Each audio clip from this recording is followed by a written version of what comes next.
Hello friends, हमने एक example लिया था जिसमें हमने एक लेवल पे enter your name text show कराया था और उसके आगे दिए गए टेक्स्ट बॉक्स में एक नेम एंटर कराया था। उसके बाद जब हम क्लिक मी बटन पे क्लिक कर रहे थे तो एक नए टेक्स्ट बॉक्स पे हमारा एंटर किया गया नाम डिस्प्ले हो रहा था। जब मैंने टेक्स्ट बॉक्स क्रिएट किया था तो इसकी प्रॉपर्टीज में मैंने आपको एक प्रॉपर्टी बताई थी एसएस की। मैंने आपको बताया था कि ये प्रॉपर्टी कीबोर्ड शॉर्टकट की यूज बनाने के लिए यूज होती है। चलिए इसकी यूज देखते हैं। मैंने यहाँ पे जे लिखा है, मतलब कि जब मैं अपने पेज को रन करूंगी और ऑल्ट के साथ जे प्रेस करूंगी तो मेरा टेक्स्ट बॉक्स पे अपने आप फोकस पहुंच जाएगा। चलिए इस पॉइंट को देखने के लिए अपने वेब फॉर्म को डिबग मेन्यू में जाके step.debugging से रन करते हैं। मान लीजिए मैंने इस टेक्स्ट बॉक्स में रमेश नाम लिख दिया और अपना कंट्रोल इस टेक्स्ट बॉक्स से हटा लिया। आप देख रहे होंगे मैं टेक्स्ट बॉक्स पे नहीं हूँ, टेक्स्ट बॉक्स पे मेरा पॉइंटर नहीं है। अब मैंने ऑल्ट के साथ जे प्रेस किया तो आप देख रहे होंगे टेक्स्ट बॉक्स पे मेरा फोकस चला गया है और इस पे लिखा हुआ टेक्स्ट सिलेक्ट हो गया है। ऐसा हमारा एसएस की के कारण हो रहा है। चलिए अब मैं इस विंडो को बंद कर देती हूँ। इस एग्जाम्पल को क्रिएट करते टाइम हमने एक चीज और देखी थी कि जब मैंने क्लिक मी बटन पे डबल क्लिक किया या प्रॉपर्टी विंडो में जाके उसके इवेंट को जनरेट किया तो ऑलरेडी मेरे पास मेरा कोड बिहाइंड फाइल खुल के आ गई थी। चलिए मैं इस पे डबल क्लिक करती हूँ तो आप देख रहे होंगे मेरा इवेंट हैंडलर अपने आप मेरे पास ओपन होके आ गया है।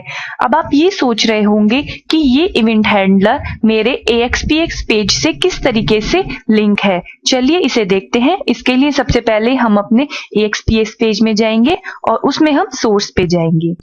यहाँ आप देख रहे होंगे बटन का कोड आपको दिखाई दे रहा होगा, जहां हमारे बटन की ID name button, run it equals to server और टेक्स्ट क्लिक मी है जो हमने सेट किया था। पर यहाँ पे एक एट्रीब्यूट आप और देख रहे होंगे, on click equals to name button underscore click. ये क्या है और ये कहां से आ गया? जब हम अपनी वेबसाइट क्रिएट कर रहे थे तो मैंने आपको एक चीज बताई थी कि हमारी पेज डायरेक्टरी होती है और उसका एक एट्रीब्यूट था ऑटो इवेंट वायर अप, जो मैंने कहा था कि मैं आपको आगे जाके बताऊंगी। चलिए अब इस एट्रीब्यूट को डिस्कस कर लेते हैं। हमारे ये बटन का attribute on click equals to name button underscore click इस auto event wire up property के ट्रू होने की वजह से आ रहा है।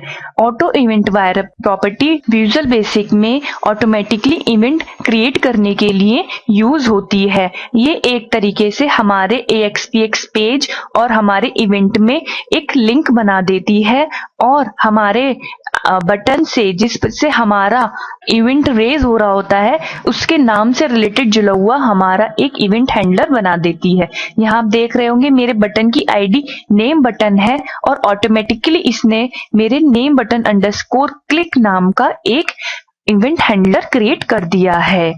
ये हमारी auto event wire up property होती है। इसके बाद हमारी पेज डायरेक्टरी में एक और एट्रीब्यूट था इनहेरिट्स, हमने ये भी अवॉइड कर दिया था। चलिए अब इसे भी डिस्कस कर लेते हैं। जब हम अपने AXPX पेज को रन करते हैं तो हमारी इस पेज को इनहेरिट करती हुई एक और क्लास बनती है जिसका यूज हमें कभी दिखता नहीं है, मतलब वो हमें क्लास भी कभी नहीं दिखती है, पर वो क्लास हमारी बैकग्राउंड में वर्क करती है। आप चाहें तो इस एट्रीब्यूट पे को अवॉइड भी कर सकते हैं, इसकी ऐसी कोई इंपॉर्टेंस नहीं है। आपको मेरे इस ट्यूटोरियल से समझ में आया होगा कि HTML और ASP.NET के कंट्रोल्स में क्या डिफरेंस है। जब हम HTML के कंट्रोल में काम कर रहे थे, उसके कंट्रोल्स यूज कर रहे थे, तो हमें अपना इवेंट हैंडलर खुद क्रिएट करना पड़ रहा था और उनका लिंक भी अपने आप ही बनाना पड़ रहा था। पर ASP.NET के कंट्रोल्स में हमें ऐसा कुछ भी नहीं करना पड़ा। विजुअल स्टूडियो से हमारा ये सारा काम ऑटोमेटिकली हैंडल हो गया है। Thank you.